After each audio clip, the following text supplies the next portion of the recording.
আসসালামু আলাইকুম ওয়া রাহমাতুল্লাহি ওয়া বারাকাতুহু। আসসালামু ওয়া রাহমাতুল্লাহি ওয়া বারাকাতুহু। আপনারা বসে যান না, বসে যান, বসে দেখেন। দিনের কথা খাড়িয়া শুনতে হয়নি, যখন দিনই শুনতে এসে তো ফের বেয়াদবের মতন খাড়িয়া কিনা হয়। বসে যাও। ভলেন্টিয়ার কোথায়? খালি ওই পিল্লা লাগিয়া পাখিদের লাগিয়া ঘুরতে দিয়েছে, বসা এগুলোকে। খাড়িয়ে কোরআন হাদিসের কথা শুনতে নেই, আপনারা খাড়িয়া আছেন, বসে যান। ঘাড় চেপে চেপে বসাও। যদি না বসার ইচ্ছা আছে তাহলে বাইরে চলে যাও, বাইরে যাও। তোমাকে কেউ ধরে নাই, এই বসো।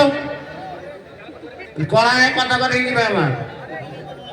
তাড়াতাড়ি বসো তোমরা, ধীর স্থির হয়ে বসে যাও। বাম দিকে যারা দাঁড়িয়ে আছে তারাও বসে যাও।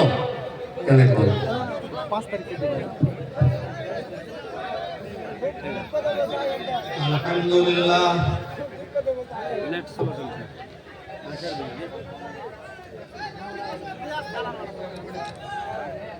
الحمد لله نحمده ونستعينه ونستغفره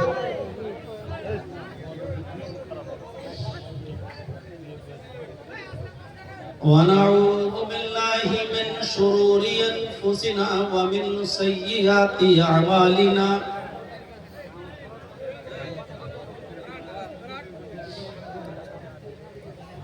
من يهده الله فلا مضل له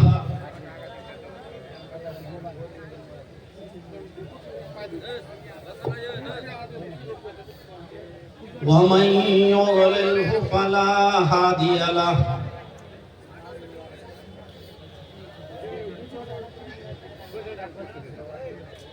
وأشهد أن لا إله إلا الله وحده لا شريك له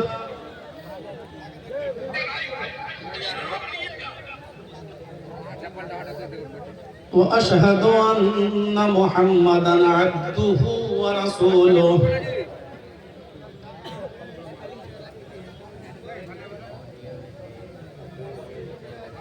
أما بعد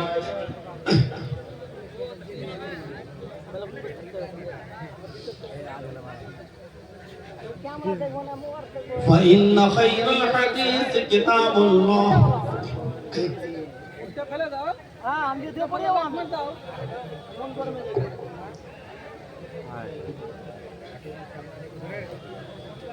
وخير الهدي هدي محمد صلى الله عليه وسلم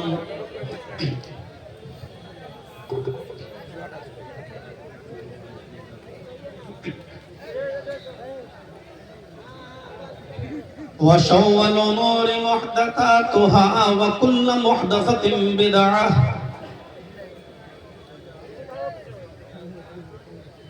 وكل بدعة ضلالة وكل ضلالة في النار.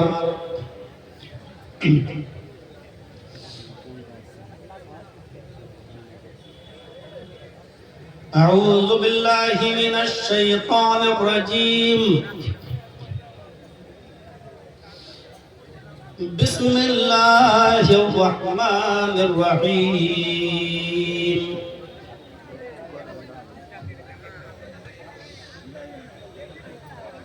وسارعوا إلى مغفرة من ربكم وجنة عرضها السماوات والأرض أعدت للمتقين. رب اشرح لي صدري ويسر لي أمري واحلل عقدة من لساني يفقهوا قولي.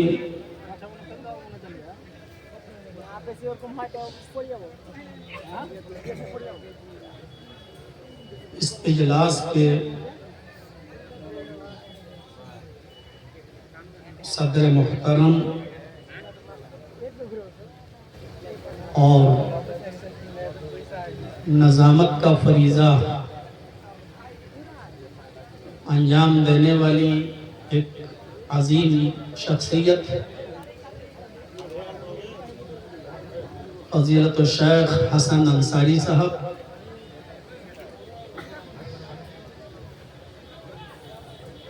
جو کٹیہار کی جمعیت کے ایک ذمہ دار بھی ہیں، اسٹیج پر بیٹھے ہوئے اس گاؤں کے ایک اور محبوب اور عظیم شخصیت جناب سرپنچ صاحب،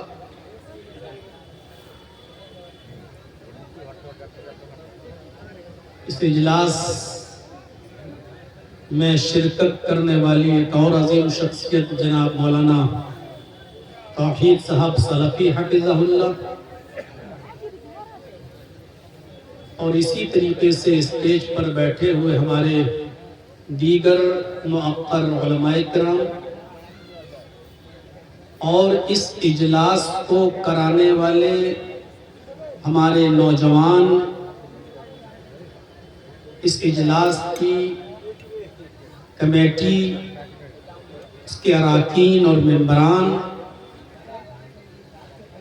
اور قرب و جوار سے، اطراف و اکناف سے تشریف لائے ہوئے معزز سامعین حضرات، پردہ نشین اسلامی خواتین، ماں اور بہنوں، قوم و ملت کے لائق بر نوجوانوں، مستقبل کے ہونہار عزیز بچوں،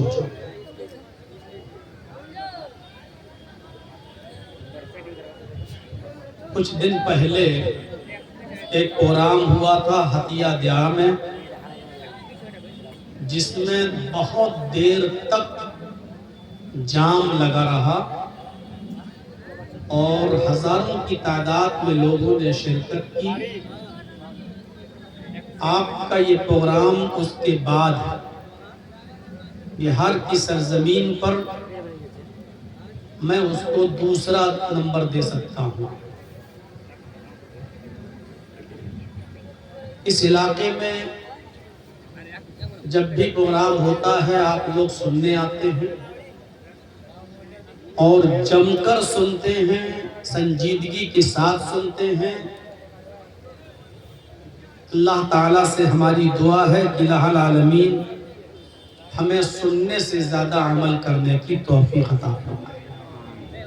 امید ہے کہ آج بھی آپ سنجیدگی سے سنیں گے، اور جس مقصد کے تحت یہ اجلاس یہاں منعقد کیا گیا ہے، مسجد کے تعاون کے لیے، آپ اس میں بھی بڑھ چڑھ کر حصہ لیں گے کہ اللہ تبارک و تعالیٰ نے، اللہ کے نبی صلی اللہ علیہ وسلم نے فرمایا کہ من بنا للہ مسجدا بنا اللہ لہ بیتا فی الجنہ، جو دنیا میں اللہ کے لیے کوئی مسجد تعمیر کرے گا، بنائے گا، اللہ رب العالمین جنت میں اس کے لیے ایک گھر بنائے گا، اس کے لیے گھر تعمیر کرے گا۔ تو اللہ تعالیٰ سے دعا ہے کہ الہ العالمین ہمیں اس مسجد کا زیادہ سے زیادہ تعاون کرنے کی توفیق عطا فرما، اور تیرے نبی نے جو وعدہ کیا ہے مسجد کے تعاون پر ہمیں جنت میں گھر تیری طرف سے ملے گا، وہ گھر کو ہمارے لیے متعین فرما۔ قرآن کریم کی ایک بہت ہی چھوٹی سی آیت میں نے آپ کے سامنے تلاوت کی ہے۔ اسی آیت کی روشنی میں کچھ باتیں آپ کے سامنے رکھوں گا، اس امید کے ساتھ کہ آپ غور سے سنیں گے، اور اللہ تعالی ہم کہنے والوں کو بھی اور سننے والوں کو بھی عمل کی پوری توفیق عطا فرمائے۔ اکثر علماء تقریر میں یہ بیان کرتے ہیں کہ نیک عمل کرنا چاہیے، اچھے اعمال کرو، نیک اعمال کرو، اس میں کوئی شک نہیں کہ ہم سب کو اچھے اعمال کرنا چاہیے۔ لیکن قرآن کریم کی یہ آیت جو میں نے آپ کے سامنے تلاوت کی ہے، اس میں اللہ تبارک و تعالیٰ نے نیک کام کرنے کے لیے نہیں کہا، بلکہ اس آیت میں نیک اور اچھے کام کو جلدی کرنے کے لیے کہا ہے۔ ایک تو ہوتا ہے کہ ہمارے دل میں کوئی خیال آیا کہ ہم کسی غریب کی مدد کریں گے، اور اس کے بعد میں اب یہ ہے کہ کریں گے، چلو ایک ہفتے کے بعد کر دیں گے، چلو ایک مہینے کے بعد کر دیں گے، چلو ایک سال کے بعد کر دیں گے۔ نہیں، خیال تو اچھا ہے، لیکن اس اچھے کام کو ہمیں جلدی کرنا چاہیے. اسی طرف ہمیں قرآن کریم کی آیت آمادہ کر رہی ہے، اکسا رہی ہے. سارعوا الی مغفرۃ من ربکم وجنۃ. اللہ کے بندو، اے مسلمانوں، جلدی کرو تم اللہ کی طرف، اس کی مغفرت کو طلب کرنے میں، اس کی بخشش کو طلب کرنے میں جلدی کرو. وَجَنَّةٍ، اور جنت کو حاصل کرنے کے لیے جلدی کرو، حصول جنت کے لیے جلدی کرو، اور مغفرت کی طرف جلدی کرو، توبہ اور استغفار جلدی کرو، اللہ سے اپنے گناہوں کی معافی مانگنے میں جلدی کرو. وَجَنَّةٍ، اور جنت کو پانے کے لیے اچھے اعمال کرنے میں جلدی کرو. کون سی جنت؟ عرضها السماوات والارض، جس جنت کا رقبہ، جس جنت کا طول و عرض، جس جنت کی لمبائی اور چوڑائی زمین اور آسمان کے برابر ہے. جنت کتنی بڑی ہے؟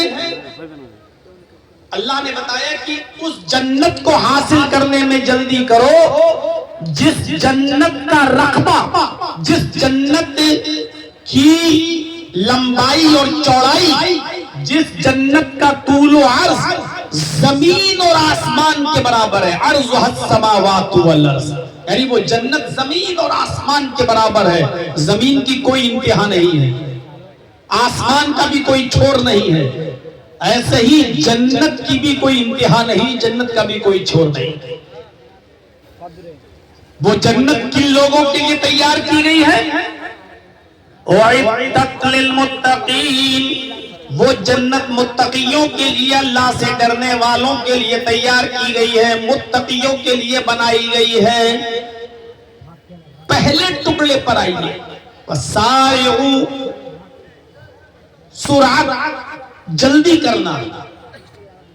سارعا یسارعو مسارعتن، باب مفعلہ میں جب اس کو ہم لے جائیں گے تو معنی ہوگا دوڑنا، ریس لگانا. اب اس کا ترجمہ ہوگا کہ اللہ کی مغفرت کی طرف دوڑو، ریس لگاؤ، اور حصول جنت کے لیے جلدی کرو. ہر مسلمان کو اس بات کا حکم دیا جا رہا ہے کہ مغفرت کو طلب کرنے میں جلدی کرو. ہو سکتا ہے کہ آپ جائیں اور گھر تک نہ پہنچ پائیں اور ایکسیڈنٹ ہو جائے.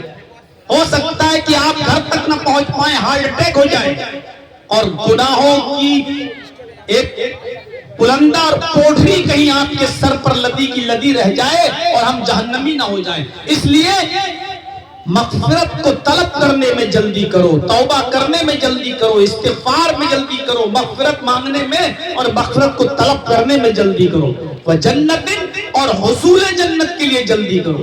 جلدی کرنے کا حکم دیا جا رہا ہے، لیکن نیک کام میں، اچھے کام میں جلدی کرنے کا حکم دیا جا رہا ہے.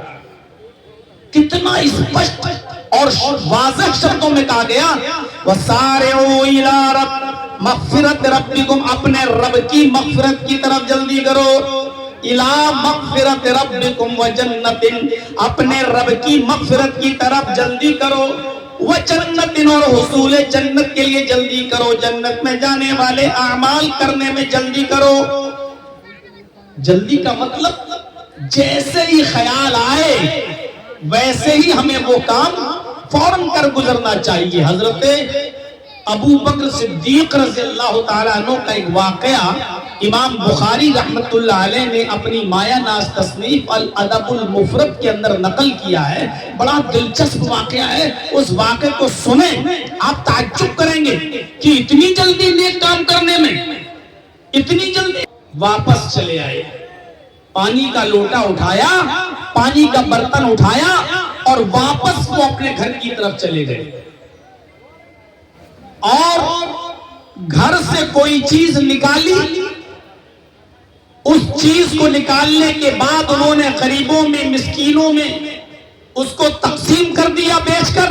اس کی قیمت اور پھر انہوں نے پانی کا برتن اٹھایا اور پھر دوبارہ گئے لیٹرین کے لیے، قضائے حاجت کے لیے۔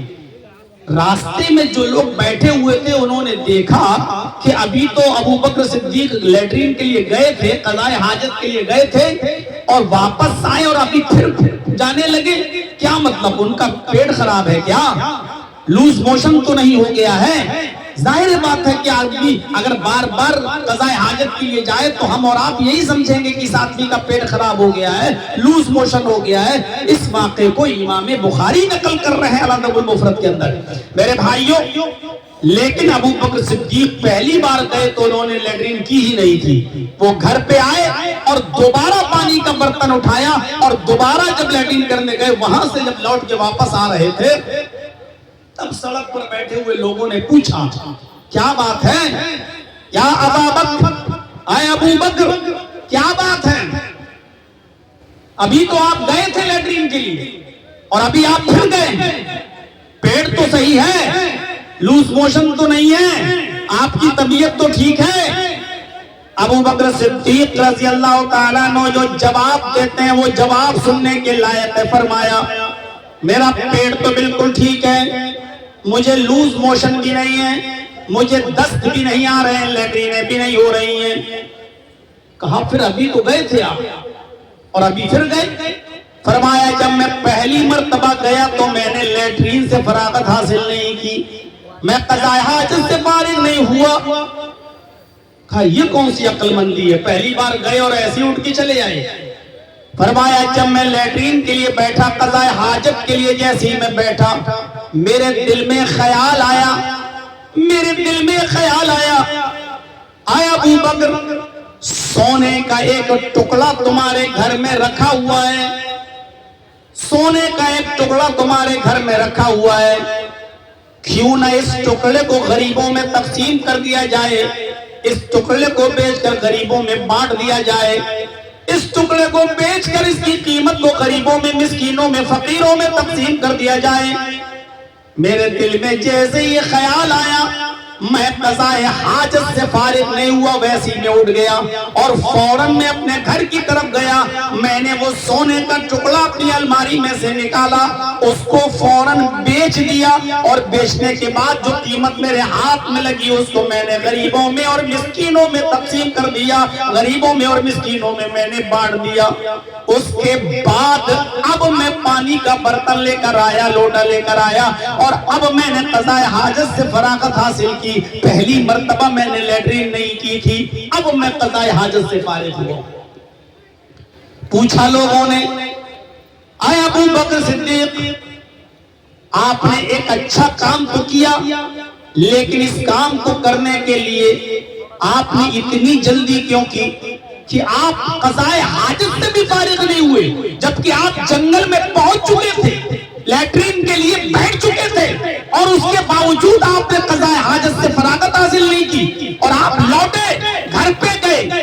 ارے اللہ کے رسول کی حدیث تو یہ کہتی ہے کہ اگر نماز کا بھی وقت ہو اور کسی کو قضائے حاجت کی ضرورت ہو تو پہلے قضائے حاجت سے فارغ ہو لو اور بعد میں نماز پڑھنے جاؤ۔ جس ضرورت کے لیے نماز کو مؤخر کرنا جائز ہے، نماز کو پوسٹ پون کرنا جائز ہے، نماز جیسی عبادت کو کھسکانا جائز ہے، بعد میں پڑھنا جائز ہے، اس کام کو آپ نے نظر انداز کر دیا اور آپ نے قضائے حاجت سے فراغت کے بغیر آپ گھر کے اندر چلے گئے۔ یہ کام تو لیٹرین کرنے کے بعد بھی آپ کر سکتے تھے، آپ پہلے قضائے حاجت سے فارغ ہوتے، پھر اپنے گھر جاتے، پھر سونا نکالتے، بیچتے اور اس کے بعد میں غریبوں میں تقسیم کر دیتے۔ یہ کام تو آپ بعد میں بھی کر سکتے تھے۔ ابو بکر صدیق کا جو جواب تھا، نوجوانوں سنو، وہ آپ کی اس مسجد کی تعمیر کے لیے بھی اس واقعے کو آپ فٹ بٹھا سکتے ہیں۔ نیک کام میں جلدی کرنا، صدقہ و خیرات میں جلدی کرنا، اللہ کے راہ میں خرچ کرنے میں جلدی کرنا۔ ابو بکر صدیق نے جواب دیا کہ ہاں، میں یہ کام لیٹرین کرنے کے بعد، قضائے حاجت کے بعد بھی کر سکتا تھا، کر سکتا تھا۔ اخاف ان الشیطان یثنی عنان عزمی، لیکن مجھے ڈر لگا، مجھے یہ خوف ہوا کہیں شیطان میرے ارادے کو بدل نہ دے۔ شیطان خون کی رگوں میں، خون کی نسوں میں دوڑ رہا ہے، خون کی رگوں میں دوڑ رہا ہے، ہمارے خون کے ساتھ اس کے وسوسے اور اس کے وساوس دوڑتے رہتے ہیں، کہیں شیطان ہمارے ارادے کو چینج نہ کر دے، ہمارے ارادے کو بدل نہ دے۔ ابھی ہمارے دل میں ایک اچھا کام کرنے کی نیت پیدا ہوئی ہے، پہلے اس کام کو ہم کر ڈالیں، لیٹرین تو ہم بعد میں بھی کر لیں گے، قضاء حاجت سے تو ہم بعد میں بھی فارغ ہو جائیں گے۔ کہیں ایسا نہ ہو کہ ہم لیٹرین کرنے لگے اور شیطان ہماری نیک نیتی کو بدل دے، کہیں نیک ارادہ ہمارا ختم نہ ہو جائے، کہیں صدقہ و خیرات کرنے کا ارادہ ہمارا ختم نہ ہو جائے۔ اخاف ان الشیطان یثنی عنان عزمی، شیطان کہیں ہمارے ارادے کی لگام کو موڑ نہ دے، اس لیے میں نے جلدی کیا نیک کام کرنے میں، صدقہ و خیرات کرنے میں، غریبوں اور مسکینوں میں خرچ کرنے میں میں نے جلدی کیا۔ اس واقعے کو آپ ہر جگہ فٹ کر سکتے ہیں، آپ جو بھی صدقہ و خیرات کا موقع ہو، غریبوں میں، مسکینوں میں، مسجد کا، مدرسے کا معاملہ، ہر جگہ یعنی نیک کام کرنے میں جلدی کرنا۔ یہاں سے آپ اندازہ لگائیے، ابو بکر صدیق رضی اللہ تعالیٰ عنہ نے قضاء حاجت چھوڑ دی، پہلے گھر گئے، سونا نکالا، بیچا اور پھر اس کی قیمت کو غریبوں میں تقسیم کر دیا، اور ڈر یہ لگا اگر لیٹرین کرنے لگا تو کہیں ایسا نہ ہو کہ شیطان ہمارے ارادے کو موڑ دے۔ پھر قرآن کی آیت اٹھائیے، سارعوا الی مغفرۃ ربکم وجنۃ، لوگو من ربکم، اپنے رب کی جنت کی طرف دوڑو، اپنے رب کی جنت مغفرت کی طرف جلدی کرو، اور حصول جنت کے لیے جلدی کرو، جنت کو پانے کے لیے جلدی کرو، جیسے ابو بکر صدیق رضی اللہ تعالیٰ عنہ نے جلدی کی۔ ایک ہوتا ہے جلدی کرنا، ایک واقعہ اور سنا دیتا ہوں، نبی اکرم جناب محمد رسول اللہ صلی اللہ علیہ وسلم کا، نبی اکرم صلی اللہ علیہ وسلم نماز پڑھانے کے لیے آ گئے، حضرت بلال نے اقامت کہہ دی، اللہ کے رسول حجرے سے نکلے، آگے بڑھ گئے، حضرت بلال کی اقامت بھی ختم ہو گئی، اللہ اکبر اللہ اکبر، اشہد ان لا الہ الا اللہ، اشہد ان محمد رسول اللہ، حی علی الصلاة حی علی الفلاح، قد قامت الصلاة قد قامت الصلاة، اللہ اکبر لا الہ الا اللہ۔ حضرت بلال جب اقامت کہتے تھے تو اللہ کے رسول اپنے حجرے سے نکلا کرتے تھے، آپ حجرے سے نکلے اور مصلی پر آ گئے، آتے آتے اقامت ختم ہو جاتی ہے، آپ تمام صحابہ سے فرماتے ہیں سووا صفوفکم، اپنی اپنے صفیں درست کر لو، صحابہ اپنی صفیں درست کر لیتے ہیں، اللہ کے نبی قبلے کی طرف چہرہ کر لیتے ہیں، اللہ اکبر کہنے والے ہیں، ابھی کہا نہیں، ابھی آپ نے رفع الیدین نہیں کیا، اللہ اکبر کہہ کر ابھی نیت نہیں باندھی، اپنے دونوں ہاتھوں کو آپ نے سینے پر نہیں رکھا، آپ پلٹے، آپ نے فرمایا لوگوں تھوڑا انتظار کرو میں ابھی آ رہا ہوں، لوگوں تھوڑا انتظار کرو میں ابھی آ رہا ہوں۔ اس کے بعد اللہ کے نبی اپنے حجرے میں گئے، یہاں پر بھی سیم وہی منظر، اللہ کے نبی صلی اللہ علیہ وسلم جس بستر پر لیٹے تھے اس بستر پر ایک تکیہ تھا جو کھجور کے پتوں سے بھرا ہوا تھا، کھجور کے پتوں کی اور کھجور کی چھال بھری ہوئی تھی، چمڑے کا تکیہ تھا اور اس چمڑے کے تکیے کے اندر کھجور کی چھال بھری ہوئی تھی، اس تکیے کے نیچے آپ کی سونے کی ایک ڈلی، سونے کا ایک ٹکڑا تھا، آپ نے اس ٹکڑے کو نکالا اور پھر اس کو نیلام کیا، اس کو بیچا اور اس کو کی قیمت کو غریبوں میں تقسیم کر دیا، اور اس کے بعد آپ آئے اور آپ مصلی امامت پر کھڑے ہو کر آپ نے نماز ادا کی۔ جب آپ نماز پڑھا چکے، جب آپ نے نماز ادا کر لی، جب آپ نماز پڑھا چکے تو اس کے بعد نماز پڑھانے کے بعد ابو ہریرہ رضی اللہ تعالیٰ عنہ فرماتے ہیں کہ میں نے سوال کیا اللہ کے نبی سے، اے اللہ کے نبی، آج میں نے وہ منظر دیکھا جو اس سے پہلے میں نے کبھی نہیں دیکھا تھا۔ نماز جس کے لیے آپ اتنی جلدی کرتے ہیں کہ اپنی بیوی تک کو چھوڑ دیتے ہیں، وہ نماز کہ جس کے بارے میں آپ سے پوچھا گیا کہ اللہ کے نزدیک سب سے اچھا عمل کون سا ہے، تو آپ نے فرمایا صلاۃ وقتہا، نماز کو اس کے اول وقت پہ پڑھنا۔ جس نماز کے بارے میں آپ کے یہ ارشادات موجود ہیں، آپ کے یہ فرامین موجود ہیں، اس نماز کو آپ نے مؤخر کر دیا اور آپ نماز پڑھائے بغیر گھر میں گئے، گھر سے نکل کر کہیں اور گئے، اور تھوڑی دیر کے بعد آپ مسجد میں آئے اور اس کے بعد آپ نے نماز پڑھائی۔ کہاں چلے گئے تھے آپ؟ ابو ہریرہ رضی اللہ تعالیٰ عنہ نے جب یہ سوال کیا تو اللہ کے نبی جناب محمد رسول اللہ صلی اللہ علیہ وسلم جواب دیتے ہیں، اللہ کے نبی صلی اللہ علیہ وسلم جواب دیتے ہیں، اے ابو ہریرہ، میں جانتا تھا کہ یہ سوال سب سے پہلے تم ہی کرو گے، کیونکہ تمہیں شوق ہے ہر چیز کے جاننے کا، تمہیں شوق ہے ہر چیز کو حاصل کرنے کا۔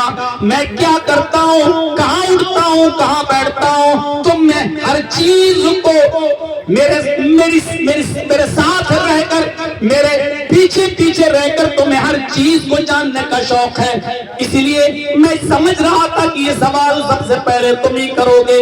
آئے ابو ہریرہ، جیسے ہی میں نماز پڑھانے کے لیے کھڑا ہوا، اقامت ہو گئی اور قبلے کی طرف چہرہ کیا تو مجھے خیال آیا سونے کا ایک ٹکڑا میرے تکیے کے نیچے رہ گیا، میں اس کو پہلے غریبوں میں تقسیم کر دوں۔ میں گیا اور میں نے سونے کے ٹکڑے کو نکالا اور اس کو میں نے بیچا اور غریبوں میں اس کی قیمت کو تقسیم کر دیا۔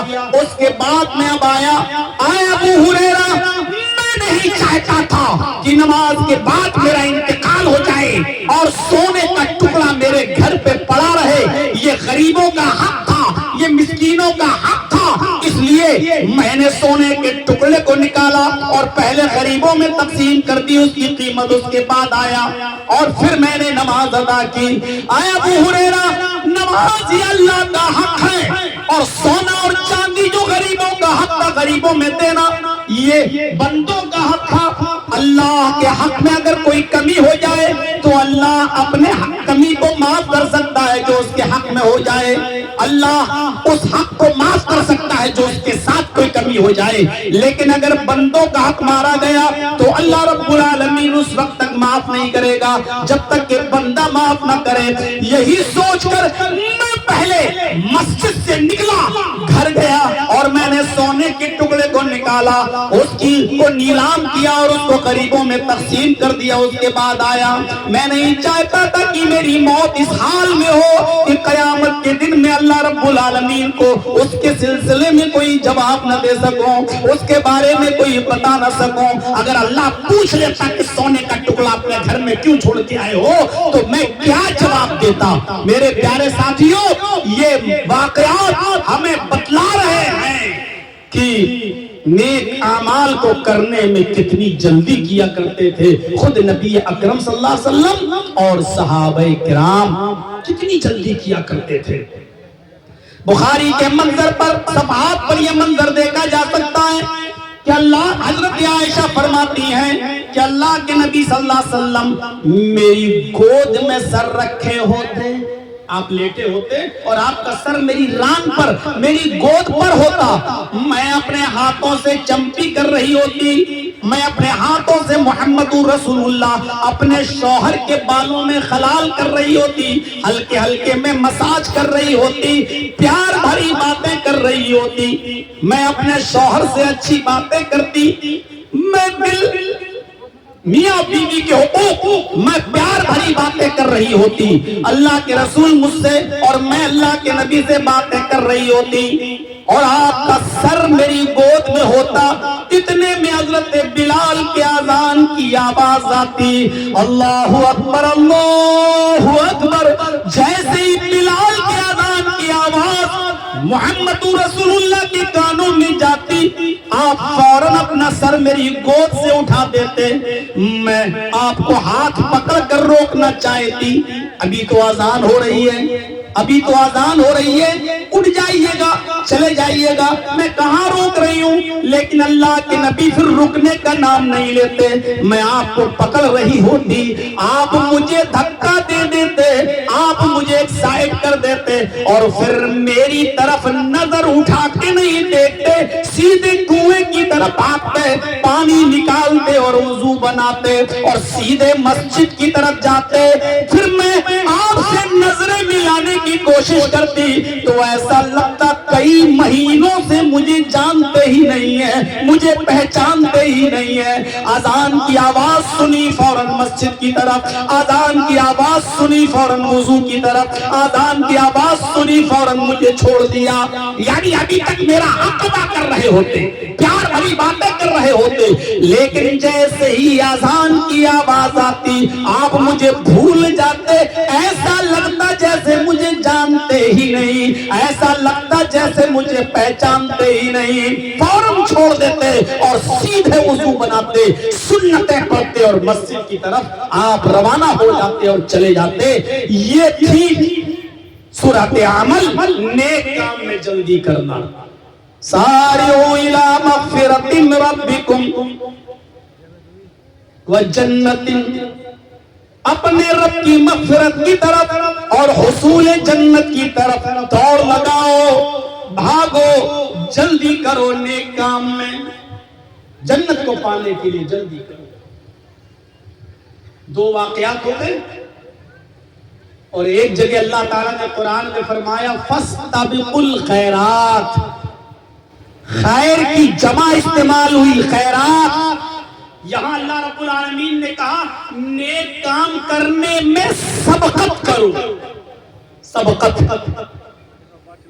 قرآن کی دو آیتیں میں نے آپ کے سامنے رکھی، ایک میں ہے جلدی کرو، اور قرآن کی دوسری آیت جو ابھی میں نے آپ کے سامنے پڑھی اس میں اللہ نے کہا فَاسْتَبِقُوا الْخَيْرَاتِ، نیک کام کرنے میں، اچھے کام کرنے میں سبقت کرو، جلدی، یعنی ایک دوسرے سے آگے بڑھنے کی کوشش کرو۔ آج ہم ایک دوسرے سے آگے بڑھنے کی کوشش کرتے ہیں، لیکن بزنس میں، کاروبار میں، پراپرٹی میں، زمین میں، جائیداد میں، ہر چیز میں آج کمپٹیشن ہے۔ اچھا اس کا گھر اتنا اچھا بنا ہوا ہے، میرا گھر اس سے بھی اچھا بنے گا،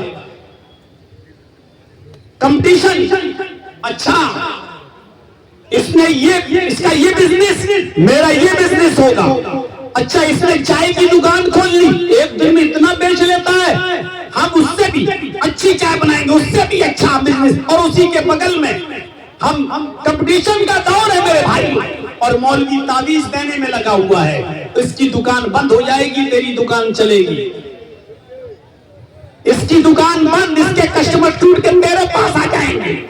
میرے بھائیوں سبقت کرنا چاہیے، لیکن نیک کام میں، اچھے کاموں میں سبقت کرو، لیکن ریا اور نمود کے ساتھ نہیں۔ اب یہاں ایسا مت کرنا کہ کسی نے مسجد میں 1000 روپے دیا، اچھا اس نے 1000 دیا، ہم 1500 دیں گے۔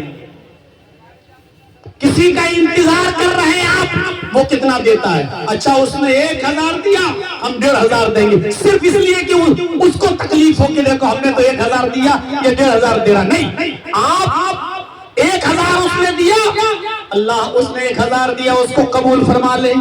ہمارے اندر 1500 دینے کی طاقت ہے، ہم 1500 دے رہے ہیں، ہم 2000 دے رہے ہیں، آپ یہ جائز ہے۔ لیکن قربانی کا بکرا جرجیت صاحب لائے 20,000 روپے کا، اب میرا پڑوسی کہتا ہے جرجیت 20 کا لایا تو میں 25 کا لاؤں گا تاکہ محلے میں ہماری ناک اونچی رہے، جبکہ یہ کہنا چاہیے جرجیت صاحب کو جو حیثیت تھی وہ لائے، اللہ نے ان کو جو توفیق دی ان کو نصیب ہوا، اللہ اگر مجھے اس سے زیادہ کی توفیق دے گا تو میں اس سے بھی اچھا لاؤں گا۔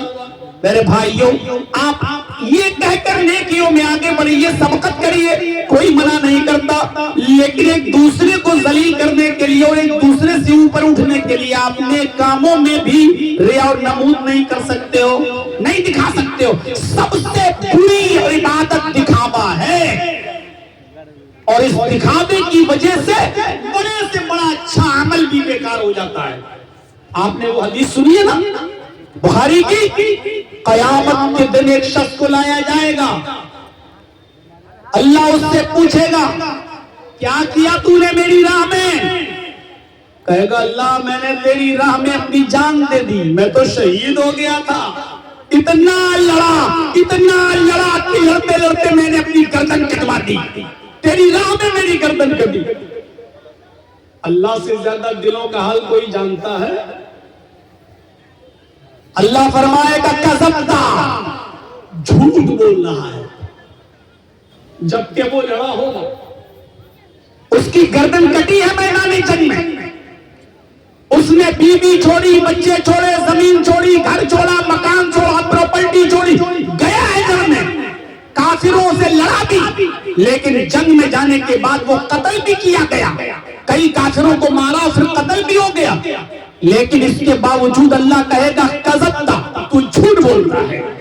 وہ کہے گا اے اللہ کیا میں نے اپنا گھر نہیں چھوڑا، کیا میں نے اپنی بیوی نہیں چھوڑی، اپنے بچے نہیں چھوڑے، الہ العالمین کیا میں نے اپنی زمین نہیں چھوڑی، پراپرٹی نہیں چھوڑی، کاروبار نہیں چھوڑا؟ اللہ کہے گا میرے بندے یہ سچ ہے کہ تو نے بیوی چھوڑی، بچے چھوڑے، زمین چھوڑی، گھر چھوڑا، مکان چھوڑا، پراپرٹی چھوڑی، بزنس چھوڑا، کاروبار چھوڑا، یہ بھی سچ ہے کہ تو میدان جنگ میں لڑا، یہ بھی سچ ہے کہ جنگ میں تیری گردن بھی کاٹی گئی، یہ سب سچ ہے۔ کہے گا اللہ جب یہ سچ ہے تو پھر تو مجھے جھوٹا کیوں کہہ رہا ہے؟ اللہ کہے گا یہ سب سچ ہے کہ تو نے یہ سب کو چھوڑا اور اپنی جان بھی دی، لیکن یہ جھوٹ ہے کہ تو میری راہ میں مارا گیا، میری راہ میں قتل نہیں ہوا تو۔ کیوں؟ کیونکہ جس وقت تو لڑ رہا تھا، جس وقت تو میدان میں گیا تھا، جس وقت تو جہاد کر رہا تھا، جس وقت اپنی تلوار چلا رہا تھا اور کافروں کو قتل کر رہا تھا، اس وقت تیرے دل میں یہ نیت تھی کہ لوگ تجھے بہت بڑا بہادر کہیں، لوگ تجھے بہت بڑا جری کہیں، تو اعلاء کلمت اللہ کے لیے نہیں، تو اللہ کے کلمے کو بلند کرنے کے لیے نہیں لڑ رہا تھا، تو اس لیے لڑ رہا تھا کہ لوگ تجھے بہت بڑا بہادر کہیں، لوگ تجھے بہت بڑا جنگجو کہیں، لوگ تجھے بہت بڑا ماہر، جنگ کا ماہر کہیں، ایکسپرٹ کہیں۔ دنیا میں تو جو چاہتا تھا وہ تجھے مل گیا، جو شہرت چاہتا تھا، جو عزت چاہتا تھا وہ تجھے مل گئی، آئے فرشتوں اس کو جہنم میں پھینک دو۔ لو کتنی سی بات، گھر بھی چھوڑا، مکان بھی چھوڑا، بیوی بھی چھوڑی، بچے بھی چھوڑے، زمین بھی چھوڑی، پراپرٹی بھی چھوڑی، بزنس بھی چھوڑا، کاروبار بھی چھوڑا، جان بھی دی، لیکن پھر بھی کہاں گیا؟ جہنم میں۔ وجہ صرف اتنی سی کہ لڑتے وقت اس کے دل میں یہ خیال تھا کہ لوگ مجھے بہت بڑا بہادر کہیں۔ کہاں گیا؟ جہنم۔ آپ مسجد کے لیے بڑھ چڑھ کر حصہ لیجئے، لیکن یہ مت دیکھیے کہ سامنے والا 10 دے گا تو میں 15 دوں گا۔ معاف کیجئے گا، آپ کے یہاں چندہ تو ہوتا ہے اور ہوتا ہے، اور بہت اچھی بات ہے کہ آپ لوگ ایک جلسے میں چندہ کرتے ہیں، لیکن ایک چیز ہم دیکھتے ہیں سب جگہ، یہ صرف آپ ہی کے بھرناٹی کا معاملہ نہیں ہے، یہ پورے 1999 میں میری تقریر ہوئی تھی مولانا توحید صاحب کے تیتواری میں، 1999 میں وہ میری پہلی تقریر تھی۔ 2025 چل رہا، 26 سال کے اس عرصے میں نے ابھی تک یہی دیکھا ہے، کوئی چینجنگ نہیں ہوئی ہے۔ اس لیے بھرناٹی والے یہ نہ کہیں کہ میرے اوپر یہ بات کہی جا رہی ہے، ہر جلسے میں جو 10 روپے دے رہا ہے، 20 روپے دے رہا ہے، 100 روپے دے رہا ہے، چندہ کرنے والا کہتا اللہ تمہارا دان تو قبول فرمائے، اللہ تمہیں جزائے خیر دے، اور جہاں جس نے 1000 روپے، 2000 روپے اور 5000 روپے دیے، وہیں پر چندے والا کہتا نعرہ تکبیر، انہوں نے 5 5,000 روپے دیا ہے، اس کے لیے بہت سی دعائیں ہونے لگتی ہیں، ایسا لگتا ہے کہ 100 روپے والے کی کوئی حیثیت نہیں۔ میرے بھائیوں، کبھی کبھی 100 روپے میں اللہ وہ برکت دے دیتا ہے جو 5 لاکھ میں بھی برکت نہیں دیتا۔ ایک آدمی جس نے خلوص نیت سے قربانی کی، اس کا جانور زیادہ موٹا تازہ تگڑا نہیں ہے، لیکن بیچارہ وہ اللہ کی رضامندی کے لیے قربانی کر رہا ہے۔ اور ایک امیر آدمی 4 جانور لاتا ہے، موٹے تازے ہینڈسم، 4 جانور کی قربانی کر رہا ہے، لیکن 4 جانور کی قربانی کر۔